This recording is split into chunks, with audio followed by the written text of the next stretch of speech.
మనకి ఇంగ్లాండ్ సిరీస్లో చూసుకుంటే ఆల్రెడీ మనకి 4 టెస్ట్ మ్యాచ్లు కంప్లీట్ అయినాయి కదా. సో దీంట్లో చూసుకుంటే ఫస్ట్ 2 మ్యాచెస్ ఒకలాగా జరిగినాయి, దాని తర్వాత సెకండ్ 2 మ్యాచెస్ చూసుకుంటే ఇంకోలాగా జరిగినాయి అనేది చెప్పాలి.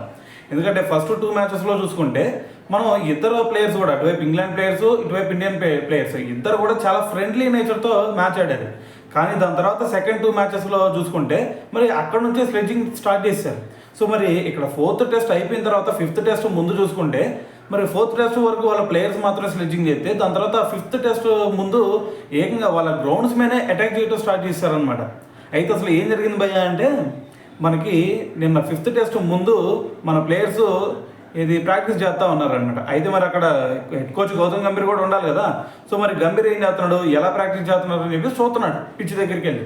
అయితే పక్క నుంచి వచ్చిన ఆ పిచ్ క్రికెటర్ ఏమన్నాడు తెలుసా, మీరు పిచ్ దాకా ఎందుకు వెళ్తున్నారు, పిచ్ దాకా వెళ్ళి చూడమాకండి, 2.5 మీటర్స్ వెనక్కి వచ్చి చూడండి అని చెప్పేసి అతను మాట్లాడాడు అనమాట. అయితే ఇటువైపు చూసుకుంటే మనకి హెడ్ కోచ్ గౌతమ్ గంభీర్, అటువైపు చూసుకుంటే పిచ్ క్రికెటర్. అసలు పిచ్ క్రికెటర్కి ఏమన్నా సంబంధం ఉందా? అసలు నువ్వు ఎక్కడి నుంచి చూడాలి, ఎలా చూడాలి అని చెప్పే రైట్ అతనికి ఎక్కడ ఉంది? అతని వర్క్ ఏంది? జస్ట్ పిచ్ ఎలా రెడీ చేయాలా, ఏం చేయాలా అనే దాని మీదే అతనికి అర్హత ఉండిద్ది. అంతేగాని అసలు ఇటువైపు హెడ్ కోచ్ ఎక్కడ నుంచి చూడాలి అని చూడటానికి అతను ఎవరు? సో అందుకని చెప్పేసి ఇక్కడ గౌతమ్ గంభీర్ అతని మీద ఫైర్ అయ్యాడు. సో నువ్వెవరు నాకు చూడటానికి, నువ్వెందుకు చెప్తున్నావు?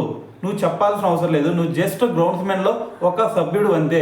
సో నీ పని నువ్వు చేసుకో అని చెప్పేసి కొంచెం ఆ విధంగా మాట్లాడాడు అనమాట.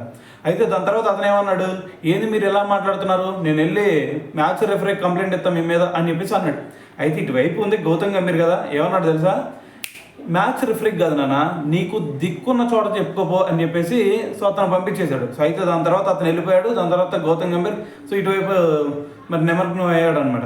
అయితే మరి చూసిన తర్వాత మరి ఈ వీడియో చాలా వైరల్ అవుతుంది. ఎందుకంటే మనకి ఇప్పుడు గౌతమ్ గంభీర్ పట్ల, ఇటువైపు హెడ్ కోచ్ గౌతమ్ గంభీర్ పట్ల ఇంత దారుణంగా వ్యవహరించిన ఇతనే అంతకుముందు యాషెస్ సిరీస్ అప్పుడు బ్రెండన్ మెక్కలంతో పిచ్చి మీద నిలబడి వీళ్ళిద్దరు సంభాషణ చేసుకున్నారనమాట.